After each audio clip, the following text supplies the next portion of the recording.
Graças a Deus. Vamos meditar na palavra de Deus. Nesta manhã vamos dar continuidade à série Tabernáculo, Esperança no Deserto. Eu vou ler com você Êxodo 26, de 1 a 13.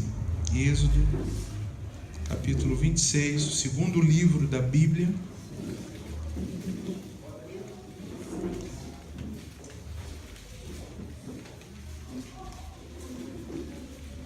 Êxodo capítulo 26, os versículos de 1 a 13. Peço a sua atenção, a leitura um pouco extensa.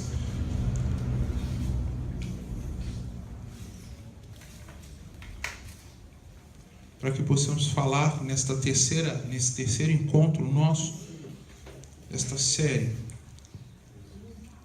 Quem encontrou, diga achei. Diz assim: faça o tabernáculo com 10 cortinas internas de linho fino, trançado e de fios de tecido azul, roxo e vermelho. Nelas mande bordar querubins. Todas as cortinas internas terão a mesma medida, 12 metros e 60 centímetros de comprimento e 1 metro e 80 centímetros de largura. Prenda 5 dessas cortinas internas, uma com a outra, e faça o mesmo com as outras 5. Faça laçadas de tecido azul ao longo da borda da cortina interna, na extremidade do primeiro conjunto de cortinas internas. O mesmo será feito à cortina interna na extremidade do outro conjunto. Faça 50 laçadas numa cortina interna e 50 laçadas na cortina interna que está na extremidade do outro conjunto, de modo que as laçadas estejam opostas umas às outras. Faça também 50 colchetes de ouro, com os quais se prenderão as cortinas internas uma na outra, para que o tabernáculo seja um todo. Com o total de 11 cortinas internas de pelos de cabra, faça uma tenda para cobrir o tabernáculo. As 11 cortinas internas terão o mesmo tamanho, 13 metros e meio de comprimento e 1 metro e 80 centímetros de largura. Prenda de um lado 5 cortinas internas e também as outras 6 do outro lado. Dobre em 2 partes a 6ª cortina interna na frente da tenda. Faça 50 laçadas ao longo da borda da cortina interna na extremidade do primeiro conjunto de cortinas e também ao longo da borda da cortina interna do outro conjunto. Em seguida, faça 50 colchetes de bronze e ponha-os nas laçadas para unir a tenda como um todo. Quanto à sobra no comprimento das cortinas internas da tenda, a meia cortina interna que sobrar será pendurada na parte de trás do tabernáculo. As 10 cortinas internas serão 45 centímetros mais compridas de cada lado, e o que sobrar será pendurado nos 2 lados do tabernáculo para cobri-lo. Faça também para a tenda uma cobertura de pele de carneiro tingida de vermelho, e por cima desta uma cobertura de couro. Amém. Pai, nos ajude mais uma vez a compreender, a entender toda a profundidade, extensão, altura daquilo que o Senhor quer falar ao nosso coração nesta manhã. Que eu seja aqui, Senhor, um instrumento para abençoar, para ajudar, para conduzir este povo, meu irmão, ao teu querer, à tua vontade. Que tua graça se manifeste sobre nós nesta manhã. E nós declaramos com os nossos lábios aqui que nós precisamos ouvir a tua voz. Não é só uma questão de costume o estar na igreja domingo pela manhã, mas também porque nós entendemos a necessidade que temos de ouvir a tua voz. Porque, como disse Jesus, não só de pão viverá o homem, mas de toda palavra que procede da boca de Deus. Amém. Então nós queremos este pão, nós queremos este alimento que sustenta a nossa alma, que sustenta o nosso coração. Dá-nos desta graça, Senhor. Nosso pedido a Ti nesta manhã, humildemente, em nome de Jesus. Que todos digam amém. Graças a Deus. Queridos, nós já falamos sobre tantas coisas aqui com relação ao tabernáculo. Nós já falamos sobre as madeiras de acácia, as árvores que eram as acácias, de onde foram tiradas as madeiras de acácia, as tábuas de acácia. Eram árvores contorcidas, duras e de difícil manuseio. Nós já falamos sobre isso aqui, tipificando a natureza humana, que assim é, dura, de difícil manuseio.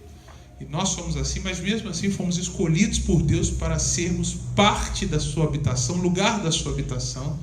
Nós já falamos aqui também que as tábuas tinham engates, elas eram engatadas umas às outras, né? As tábuas que compunham as paredes do tabernáculo, elas eram engatadas umas às outras. Esses engates, nós falamos aqui, que representam a unidade do corpo de Cristo.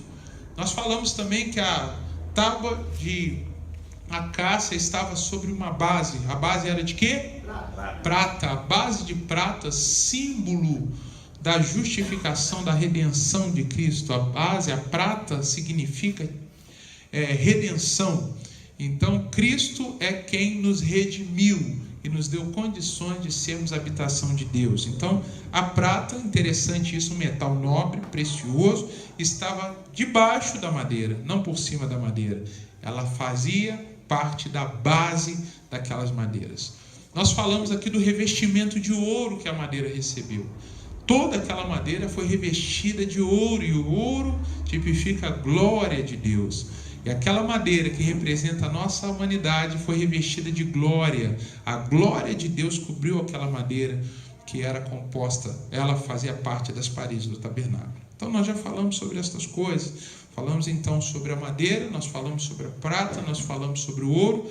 E como eu havia dito, neste primeiro módulo nós vamos apenas se ater aos elementos da construção do templo. Então, pelo menos 4, né? Tá certo? Nós falamos da madeira, nós falamos da prata e nós falamos do ouro, 3. E este elemento que hoje eu vou falar, então se configura como 4, que é a cobertura, a parte que cobriu o tabernáculo, as cortinas e a sua cobertura. Bem, a estrutura então já estava desenhada, não estava ainda montada aqui. Deus ainda estava dando instruções, mas o povo, Moisés já sabia como seria a estrutura. A estrutura seria de acácia, sobre bases de prata, banhadas de ouro. Essa seria a estrutura do tabernáculo. Bem, agora precisavam cobrir o tabernáculo, porque as vigas que foram colocadas não eram suficientes para cobrir dos intempéries do deserto, mas precisavam cobrir com cortinas. E o fato das cortinas serem partidas, e você leu comigo aqui, você percebeu que Deus mandou fazer uma determinada quantidade de cortinas e elas deveriam ser ligadas. Este fato era porque aquele tabernáculo não era um tabernáculo fixo. Nós estamos aqui no período em que o povo estava onde? Eles estavam onde quando o tabernáculo? Eles estavam no deserto, e no deserto é lugar de peregrinação. Então, dizem que aquelas cortinas todas pesavam toneladas, só para você ter ideia. Então, era algo assim extremamente pesado. Tecido leve é uma tecnologia moderna. Hoje você pega uma camiseta, né? Você tem determinados tipos de malha que não pesam nada, né? Não pesam absolutamente nada. Até mesmo agasalhos. Você tem agasalhos hoje extremamente espessos que não esquentam. Né? Você deve ter, não sei se você já comprou uma blusa gigante pensando que ela ia aquecer você, e você sente mais frio dentro dela do que fora, né? E você tem tecidos que são extremamente finos, que a despeito de serem finos, têm uma capacidade de aquecer você. Então isso é tecnologia, isso é avanço, isso é moderno. Naquele tempo, meu irmão, tecido, pano, essas coisas, aliás, não precisa nem ir muito longe, né? Pegar 20, 30, 40, 50 anos atrás, você pegar os tecidos daquela época, os casacos daquela época, as roupas, até as calças jeans. Se você pegasse uma calça jeans 30 anos atrás, o peso daquilo e o peso de hoje. Então é diferente. Então muito pesado, mas elas eram partidas para que fossem facilmente desmontadas e conduzidas juntamente com o povo no percurso do deserto. Então nós vamos falar sobre essa cobertura. E essa cobertura, ela é, na verdade, a tríplice cobertura do tabernáculo.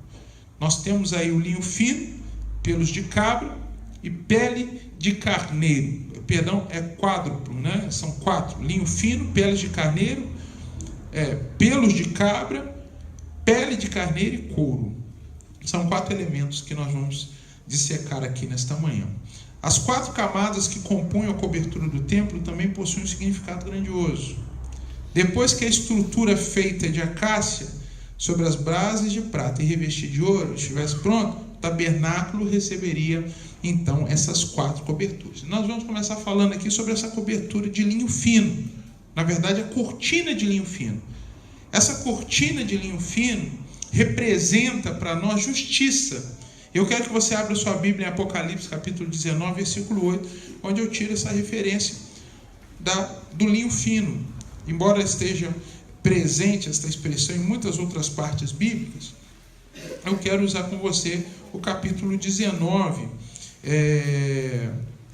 de Apocalipse, capítulo 8, só para você também passear um pouquinho na Bíblia aí.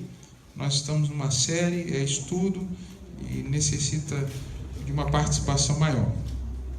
Apocalipse 19, 8 diz assim: para vestir-se foi-lhe dado linho fino, brilhante e puro. O linho fino são os atos justos dos santos. Então, o linho fino, ele tipifica justiça.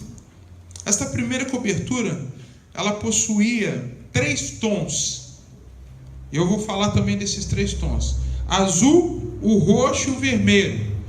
O azul, em algumas versões, o roxo vai ser colocado como púrpura e o vermelho como carmesim, versões mais antigas, né? Então, o roxo, o azul, a púrpura e o carmesim são as cores, e as 3 cores falam de Jesus. As cores que compunham a cortina, que era a primeira cobertura, o primeiro tecido que envolveria, na verdade, estaria na parte de dentro. Eu falei de 4 coberturas, né? Tem o linho fino, pelos de cabra, pele de carneiro e couro. Um estudioso, um teólogo importante hoje dentro do Brasil, que é Russell Shedd, ele diz que, no seu estudo, que foram divididos de 2 formas, né? 2 dessas coberturas ficaram pelo lado de dentro das tábuas. Você lembra que as tábuas formaram uma parede? Você lembra disso? As tábuas formaram uma parede, 14 metros aproximado.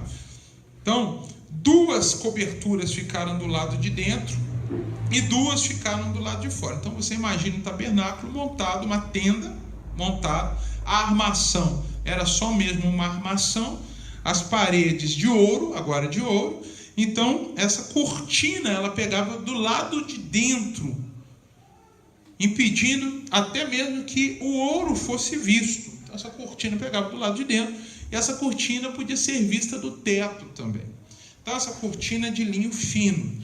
Então, ela tinha essas 3 cores. O azul fala da origem celestial de Cristo, aponta para a origem, simboliza a origem celestial de Cristo. Então, é isso que significa o azul que compunha a cortina. O roxo, ou a púrpura, fala de realeza, a realeza de Cristo. Veja, note que todo o tabernáculo aponta para Cristo. Desde que iniciamos essa série aqui, nós temos descoberto, nós temos visto que muitos itens utilizados naquela construção tinham a ver com Cristo, possuíam uma ligação fortíssima com Cristo. Então, o azul fala da origem celestial de Cristo, o roxo, púrpura, fala da realeza de Cristo, e o carmesim, o vermelho, fala do seu ofício real. Qual era o ofício de Jesus? O ofício de Jesus era se oferecer por nós em sacrifício. Então o sangue fala disso, né? O vermelho fala disso, o carmesim, ele fala desse aspecto do ofício real de Cristo, que é se oferecer em favor dos seus súditos. Então, essas 3 cores utilizadas dentro da cortina têm essa simbologia muito importante para nós. Traz para nós esse entendimento. É uma referência clara de Cristo, da sua realeza, da sua origem celestial, da sua realeza e do seu ofício. Então, ao olhar para aquela cortina, os que estavam dentro do tabernáculo agora, eu quero que você entenda que a visão dessa cortina só seria permitido àqueles que estivessem dentro do tabernáculo. Depois de confeccionado, depois de montado, a cortina só seria vista por aqueles que estivessem dentro. E precisavam ver aqueles que ali estavam, que Jesus, ainda simbolizado para nós hoje real, aqueles que lá estavam sabiam por sombras. Nós que aqui estamos temos o privilégio já de ter a história completa, Cristo ressurreto à destra do Deus Pai Todo-Poderoso. Mas precisavam ver ali a origem celestial de Cristo. Você sabe que uma das dificuldades dos judeus foi entender que Cristo veio do Pai. Por isso os condenaram. Por isso aquelas pessoas condenaram Jesus. Por quê? Porque não entenderam, não compreenderam que Cristo havia vindo do Pai. E quando Jesus se denominava Filho de Deus, eles se irritavam, eles ficavam irados por não compreender. E Deus queria que os que estivessem na sua presença entendessem a origem celestial de Cristo. Uma simples cor apontava algo supremo, algo poderoso. Queria também que eles entendessem a realeza de Cristo. Não só veio de Deus, mas como Ele é também o próprio Deus. Entender a realeza de Cristo. A compreensão. Cristo não foi só um revolucionário. Cristo não foi só alguém que dividiu o tempo em antes e depois dele. Cristo não foi só uma pessoa bacana que fez o bem na terra. Não, Cristo é o próprio Deus. E ele disse a Filipe, quando Filipe perguntou, mostra-nos o Pai. E ele disse, há tanto tempo eu estou com vocês. Quem vê a mim, vê quem? Vê o Pai. Então Cristo é o próprio Deus, Ele também é Deus. Então a sua realeza, a sua autoridade estava ali demonstrada através da púrpura. E por fim o vermelho, que fala do seu sacrifício, que aponta para a sua dor, para o Calvário, em favor daqueles que estavam recebendo como Senhor e Salvador em suas vidas. Então, entenda isso. Aqueles que estavam dentro precisavam reconhecer a origem celestial, a realeza e o ofício de Cristo. É isso que fala o tecido de linho fino, ali colocado por dentro do tabernáculo como cortina. O segundo elemento utilizado nesta cobertura foram pelos de cabra. Eu achei muito interessante aqui, porque na verdade há uma diferença entre o segundo elemento e o terceiro. O segundo está no versículo 7 do capítulo que lemos, 26 de Êxodo. Deus pede pelos de cabra e pele de cordeiro. Bem, qual que é a diferença entre o pelo de um animal e a pele dele? A diferença está no bem ou no mal que você vai precisar fazer a ele. Porque é possível tirar a pele e deixar vivo. Sim? Tirar o pelo e deixar vivo. Né? E é possível tirar a pele e deixar vivo? Não, né? Então, benefício para a cabra. Aqui ficou, né? Pelos de cabra, a cabrinha, quando ela ouviu isso, ela respirou aliviada. E quando Deus disse pele de carneiro, o carneiro tremeu. Então, o pelo de cabra, a utilização de uma cobertura com esse material fala também de Cristo e sua entrega por nós na cruz. Mas o interessante nessa cobertura, é o que eu quero chamar a sua atenção, eram os colchetes de bronze. Mais uma vez aparece um metal. E o terceiro deles, né? Nós já falamos da prata, nós falamos do ouro, faltava o bronze, né? Em terceiro lugar, o bronze, né? Então o bronze foi utilizado agora para fazer os colchetes. Pense bem, na cortina de linho fino, eu não falei para você, os colchetes que prendiam a cortina de linho fino eram de ouro. E os colchetes que prendem agora a cortina de pelos de cabra, a tenda em si, que é a cobertura, aí já não é cortina, já a cortina ela vai até um determinado ponto do teto, o pelo de cabra já cobre mais, já é a tenda em si. Eles usaram o cobre para fazer esta ligação, ou bronze, né? A Bíblia usa essa expressão, colchete de bronze, e não de ouro, como cortina de linho fino. Bronze fala da força. Em Jó, eu vou usar esses exemplos, eu quero obviamente que você vá lá comigo em Jó 40:12, 40:18. Eu quero usar um exemplo com você aqui do texto sagrado, para que você tenha essa referência. 40, versículo... não é 12, é 18, perdão. Jó 40:18. 40, versículo 18. Está lá perto de Salmos, livro de Jó. Fala de força, olha o versículo aí, Jó 40:18. Seus ossos são canos de bronze. Apenas essa parte. Essa expressão, ela denota força. Bronze na Bíblia fala de força. Fala de força. E também o bronze pode ser entendido como manifestação de oportunidade. Números 21, 7 e 8. Números capítulo 21, versículos 7 e 8. Abra aí sua Bíblia. Não fique com preguiça. Vá, corra atrás. É bom. É assim que a gente acaba conhecendo os livros da Bíblia. Números 21, verso 7 e verso 8. Fala de oportunidade, bronze fala de oportunidade. O povo foi a Moisés e disse: pecamos quando falamos contra o Senhor e contra você. Ore pedindo ao Senhor que tire as serpentes do meio de nós. E Moisés orou pelo povo. Olha o versículo 8. Números 21, versículo 8 agora. O Senhor disse a Moisés: faça uma serpente e coloque-a no alto de um poste. Quem for mordido e olhar para ela, viverá.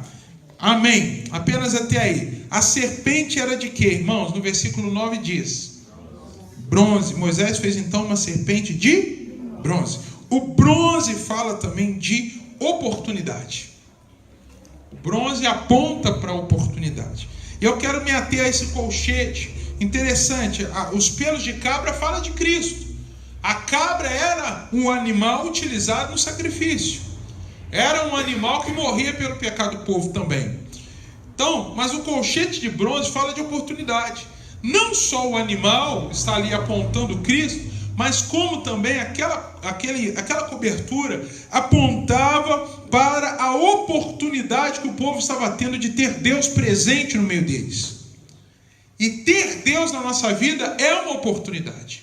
Eu estava ouvindo um pregador esses dias e concordei com ele, que às vezes nós oferecemos Cristo às pessoas como se as pessoas precisassem dar a Cristo uma oportunidade. E a gente fala assim para as pessoas: pai, dê uma oportunidade para Cristo. Olha como é que ele está mal. Ajuda ele aí. A pessoa: deixa eu ver se eu vou ajudar. Na verdade, quem está sendo ajudado é a pessoa. A oportunidade é dela e não ela está dando uma oportunidade para Cristo, né?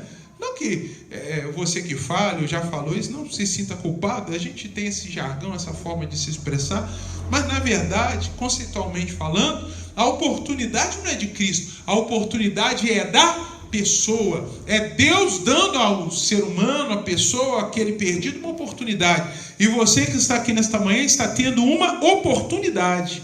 E em nome de Jesus, meu irmão, aproveita a oportunidade, porque não sabemos quando será a última oportunidade que teremos. Tem gente hoje que está sentado num banco de igreja, dormindo, cochilando, voando, descartando a oportunidade, que vai sair do culto e vai morrer. Pode ter certeza disso. Alguém na face dessa terra está tendo a oportunidade de ouvir a palavra de Deus pela última vez. Esperamos que a dureza do coração não a impeça de receber a oportunidade que Cristo está lhe dando. Por isso nós precisamos entender que todos os dias, todos os contatos que nós temos com a palavra de Deus são oportunidades que Deus está nos dando. São oportunidades, é como uma mão estendida: meu filho, eu te amo e eu quero ajudar você. Então o bronze, a cortina, está falando, está apontando para a oportunidade. A cobertura, e esta aqui são as partes internas. Note que a oportunidade era dada aos que estavam dentro. Porque só seria apreciado essa aqui, os colchetes e a cortina de pelo de cabra, por aqueles que estavam do lado de dentro. É interessante porque a gente pensa que a oportunidade é para os que estão lá fora. Sim, também para eles. Mas Deus dá oportunidade para nós.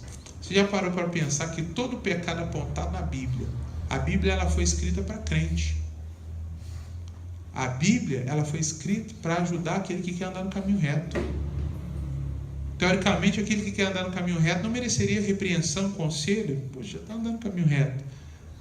Mas quando Deus fala alguma coisa, eu fico pensando assim: meu Deus, isso foi escrito para mim. A Bíblia não é escrita para o seu vizinho macumbeiro, porque ele, apesar dele também ter a necessidade de ler, o cara lá que está do seu lado, que não serve a Deus, que não busca Deus, que não tem temor de Deus no coração, que faz o mal às pessoas, A Bíblia foi escrita para mim e para você. Quando Deus diz assim, não pequeis, Deus está falando para quem? Em primeiro lugar para os seus. A oportunidade, ela vem em primeiro lugar para nós que já somos filhos de Deus, nós que estamos andando nos caminhos de Deus. A oportunidade é para a gente. Não pense que a oportunidade é só para aquele que está lá fora e você está bem. Se estivesse bem, Deus não estaria dando a nós também uma oportunidade. Nós sempre temos alguma coisa para melhorar. Concorda comigo? Sempre temos. E é por esta razão que a oportunidade está sendo dada a nós. Então, a cortina de linho fino, o pelo de cabra eram vistos por aqueles que estavam do lado de dentro. Essa cobertura de pelo de cabra fala do sacrifício de Cristo, da entrega de Cristo na cruz, sim, mas fala dessa entrega que traz oportunidade, chance. É muito bom ter uma chance. É muito bom, meu irmão, quando você recebe o perdão. Quando você recebe uma liberação e você recebe uma nova chance, uma nova oportunidade para fazer, para repetir. Agora, a triste coisa é quando nós recebemos uma oportunidade, pegamos essa oportunidade e fazemos pior do que da primeira vez.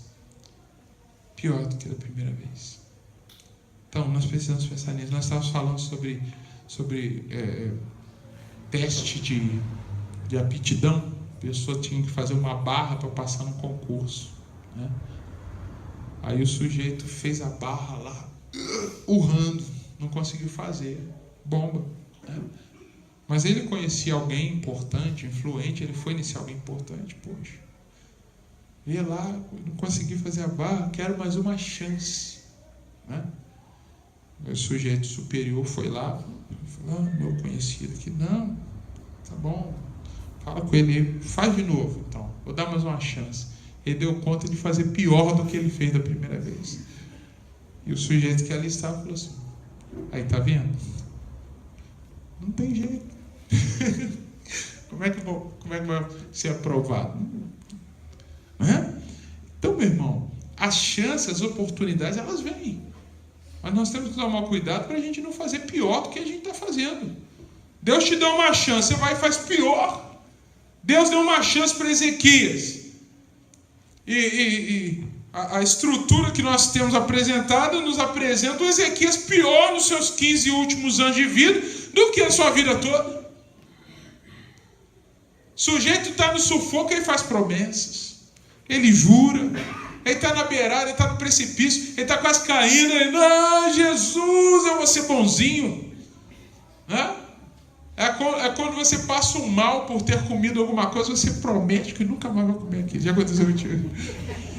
Olha, nunca mais eu como. Você esquece e come de novo. Sabe o que faz mal. Então, oportunidade é uma coisa boa, mas deve ser bem tratada. Fala para o seu irmão, trate bem a oportunidade que Deus está dando a você, em nome de Jesus. O penúltimo elemento que cobria, esse agora, quando descia, lembre-se que nós temos as cortinas de linho fino, nós temos os pelos de cabra que envolvem o tabernáculo, mas caem pelo lado de dentro das tábuas, e agora nós temos o que cai por fora, que é a pele de carneiro tingida de vermelho. Não preciso nem dizer que isso também aponta para Cristo. Sacrifício de Cristo que nos cobre. Agora, o interessante é que o carneiro, né, que é o macho da ovelha, carneiro e ovelha, ele tipifica proteção para o rebanho. O carneiro tipifica proteção, ele é o protetor das ovelhas, como Cristo é nosso protetor. É aquele que nos protege, é aquele que nos guarda. E é tão interessante que esta cobertura já cai do lado de fora das madeiras de acácia. Olha que interessante. A acácia aqui agora já ficou por dentro desta cobertura. Cristo é aquele que nos protege, aquele que nos guarda. Essa cobertura fala desta proteção de Deus sobre a nossa vida. Esta sim, mesmo coberta por um outro tecido que nós vamos falar aqui por fim, podia ser apreciada, podia ser minimamente vista em algumas frestas, em algumas partes. E quando vista, identificava ali que Cristo estava protegendo aquele local. Aquele local era protegido. Eu quero fazer uma referência aqui, ousar fazer essa referência, porque a pele de carneiro precisava ser tingida de vermelho. Você lembra quando um anjo passou pelo Egito para matar os primogênitos, também em Êxodo, e quando ele passa, as únicas casas intocáveis eram as casas que tinham o que nos umbrais? Sangue nas guarnições. Então as portas pintadas de sangue eram portas intocáveis. E aqui a pele de carneiro tingida de vermelho representa essa condição intocável, protegido. Você está protegido pelo sangue de Cristo, meu irmão. Às vezes nós temos receios de algumas coisas e você recebe muitas ameaças do diabo. Eu gosto de entender, interpretar semanticamente até mesmo a palavra de Deus nos mínimos detalhes, naquilo que eu consigo entender. E a Bíblia diz que o diabo, ele ruge como? Como leão. Mas é interessante isso, porque o diabo não é leão. Quem que é o leão? Jesus. Ele ruge como leão. Ele é, ou tem, ou produz o rugido do Paraguai, um rugido falso. Porque ele não é leão, ele só ruge como leão. Versão pirata. Mas ele ruge. E às vezes o seu rugido assusta os crentes, assusta os filhos de Deus. Mas nós precisamos entender que sobre nós há pelos de cabra, tingidos com sangue, e nós somos protegidos por Deus. Então, como quem é protegido? Você é madeira de acácia, então sobre você já está. Você está firmado na base de prata, banhado a ouro e protegido por pelos de cabra. Ninguém te toca, meu irmão. Então você está protegido. Esse entendimento precisa estar vivo no nosso coração, vivo na nossa alma, porque ali estava a marca da proteção. Assim como o tabernáculo estava protegido por pele de carneiro, tingido de vermelho, nós também estamos protegidos pelo sangue de Cristo. Então, aquilo que intenta contra nós, o diabo está lá rugindo.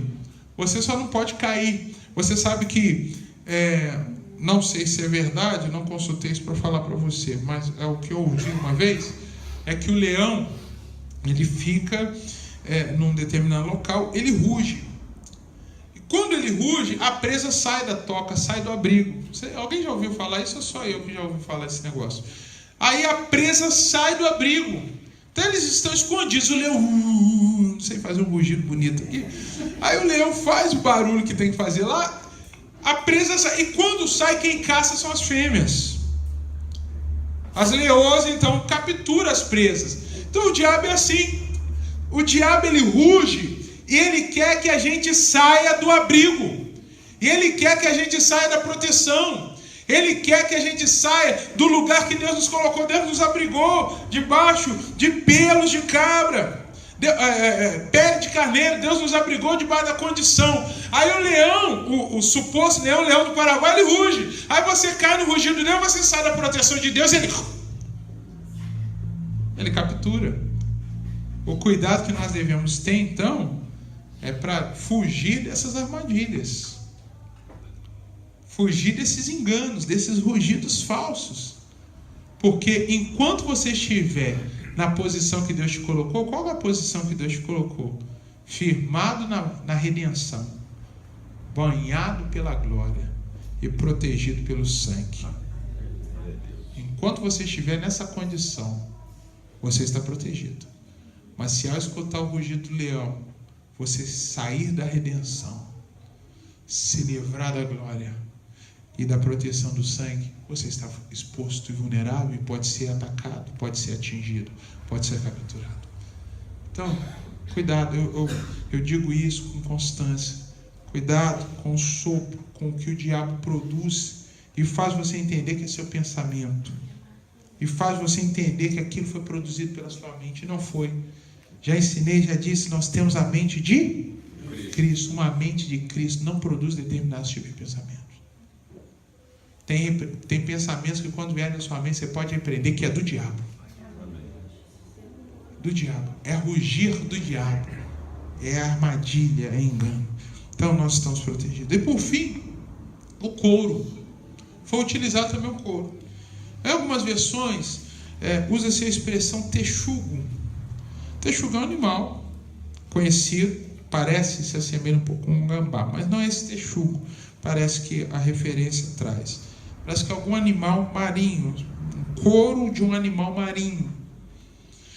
Não sei, talvez por ter a capacidade de proteger das intempéries do deserto.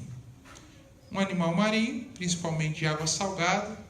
A água salgada é um ambiente insalubre, né? Você vai à praia, você fica um determinado tempo dentro da água, você tem algumas questões que acontecem com o seu corpo enquanto você está ali. Você já percebeu como você cansa mais? Como dá sede, né? Por conta da questão da salinidade da água, tem essas configurações. Então, um animal que tem o mar como seu habitat natural, o seu couro é um couro, eu imaginei dessa maneira, tem de ser um couro mais resistente, mais durável contra as intempéries do deserto, que também tem lá as suas questões. Então, esse couro ele foi utilizado como cobertura final. Não me pergunte, tentei imaginar como foi que eles encontraram animais para arrancar o couro no deserto. Bem, lembrei que eles passaram por um aquário. Não sei se ali naquele aquário, naquela configuração, alguma coisa aconteceu naquele percurso do Mar Vermelho. Ou escapou um peixinho, ou meter a mão na parede, né? Bem, Deus proveu, de alguma maneira Deus proveu para que esse material, ou trouxeram até mesmo do Egito, ou aquele material fazia parte dos bens, da propriedade, ou de materiais utilizados por eles. Talvez já fosse um tecido muito utilizado no Egito e muitos deles tivessem. Porque o ouro, a prata, o bronze, tudo isso eles trouxeram de onde? Do Egito. Tudo eles trouxeram do Egito, né? Então eles trouxeram tudo isso. Então o couro também pode ter sido herança do tempo em que eles ficaram no Egito. Então eles trouxeram. Então essa última cobertura fala para mim dessa proteção contra os intempéries. A outra fala de uma proteção contra os ardis do inimigo, contra as artimanhas do inimigo. O carneiro, né, que é o protetor das ovelhas, protege as ovelhas contra as ameaças de outros animais, não dos intempéries, que aí é o pastor, né, que produz abrigo, tá? Então, esse couro já fala de uma proteção contra os intempéries. O que eu posso traduzir como intempéries? Aquilo que nós não podemos, aquilo que vem na nossa vida, que não é fruto de um agir maligno, são questões da vida.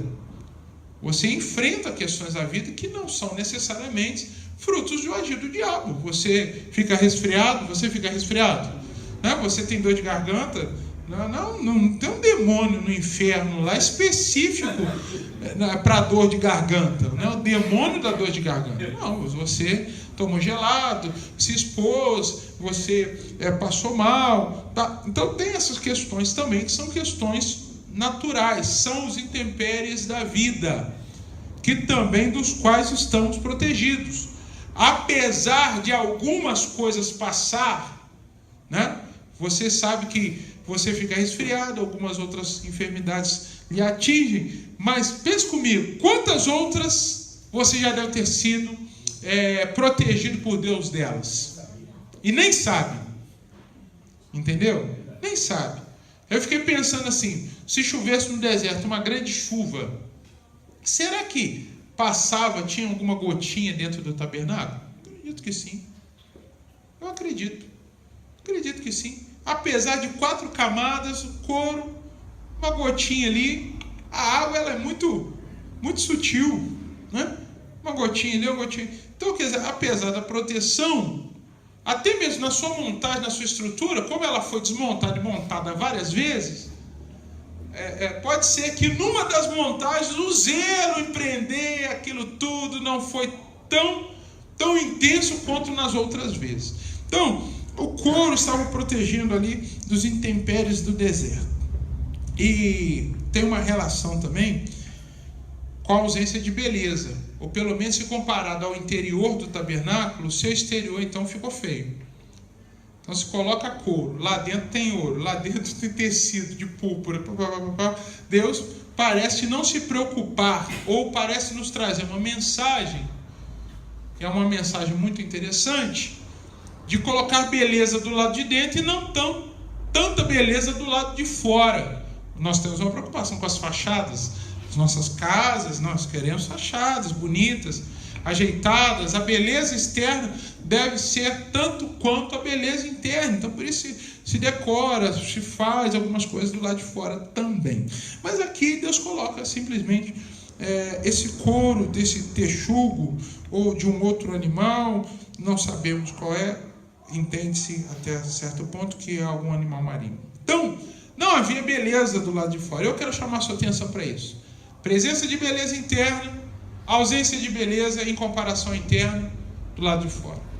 Não é que não era bonito, podia ser belo para a época, mas em comparação com o lado de dentro, você há de concordar comigo que havia muito mais beleza. Porque depois nós vamos falar sobre os utensílios, o candelabro de ouro, arca de ouro, bacia de ouro, tudo brilhando para tudo quanto é canto, cortina, tecido, linho fino, véu, tá? Uma beleza estava toda do lado de dentro e do lado de fora, muita simplicidade. Então, o que eu quero extrair disso, pelo menos é o que eu entendi, é que a beleza do tabernáculo tipifica Cristo. A beleza de Cristo, ela só pode ser vista, apreciada, entendida, absorvida por aqueles que estão do lado de dentro. E os que estão do lado de fora não conseguem ver a beleza de Cristo como eu e você conseguimos ver. Esta apreciação é muito particular. As pessoas, elas não entendem, elas não compreendem porque você levanta cedo, sai da sua casa e senta num banco de uma igreja para ouvir o pastor falando, para cantar a música, e ainda é mais doido ainda porque vem no culto à noite, e vem terça, e vem quinta, ficou maluco mesmo lá, e lê a Bíblia. Olha, rapaz, aqui, olha, rapaz, tá ficando doido. Gente, não é brincadeira não. Eu já tive experiência com pais que os filhos saíram das drogas. O cara passava a madrugada, boca de fumo, se prostituindo, uma luta terrível dos pais. O cara se converteu, começou a ler a Bíblia, começou a ser problema para o pai porque ele ia muito na igreja. Vai muito na igreja, lê muita Bíblia. Dá vontade de falar assim, né? Você quer que ele volte então para a boca de fumo? Talvez lá ele estava melhor, não sei, aos seus olhos. Porque a incapacidade de observar e apreciar a beleza é típica dos que estão olhando pelo lado de fora. E às vezes você vai ter dificuldade em encarar e visualizar e apreciar a beleza, talvez porque você está olhando pelo lado de fora. Você vai ver a pele de um animal que com certeza, por receber muita carga de intempéries, ao decorrer dos anos que ali ficaram, chegou lá no finalzinho aquela capa feia, velhinha, acabada. E com certeza eles olharam para aquele tabernáculo, que tabernáculo feio, meu Deus. Mas por dentro continuava lindo. Por dentro continuava belo. E os que ali podiam entrar tinham o privilégio de ver toda a beleza. O melhor de tudo isso é que o tabernáculo, todos os seus departamentos, repartições, está liberado para nós, através do sangue de Cristo. Para a gente apreciar essa beleza, para a gente se apaixonar por aquilo que está do lado de dentro. E isso é uma referência a Isaías, que quando Isaías fala que olhamos, mas nenhuma beleza havia. Cristo crucificado, vergonha, não havia beleza. A beleza que há em Cristo hoje, interpretado por mim e por você, é porque nós olhamos por dentro. Porque o texto sagrado apresenta o coração de um homem apaixonado por pessoas, disposto a morrer por gerações. É por isso que você é apaixonado por aquele Cristo que ali se entregou por mim e por você. Porque você teve acesso. Porque para os judeus que ali estavam, inclusive para os discípulos que ainda não estavam vendo por dentro, aquela imagem era imagem de vergonha. Não era uma imagem bela. E hoje nós entendemos que a cruz, há beleza na cruz. Há beleza no sacrifício, porque esse sacrifício foi feito por mim, foi feito por você. Então, nós aprendemos muitas coisas aqui nessa manhã. A origem, o primeiro revestimento. E nós aprendemos sobre a cobertura. O primeiro revestimento fala de origem, realeza e ofício de Cristo. O segundo fala sobre o perdão dos pecados, fala de oportunidade. O terceiro fala de proteção provida a nós por Cristo. Ele é o nosso intercessor também hoje, aquele que intercede por nós, continua nos protegendo. E a última cobertura, que é o couro, sua beleza apreciada somente por aqueles que estão nele, só os que estão em Cristo. Esteja em Cristo e você sempre encontrará razões para continuar a sua jornada bem apaixonado, bem vibrante, porque você está vendo todos os dias a beleza daquilo que Cristo tem feito por você.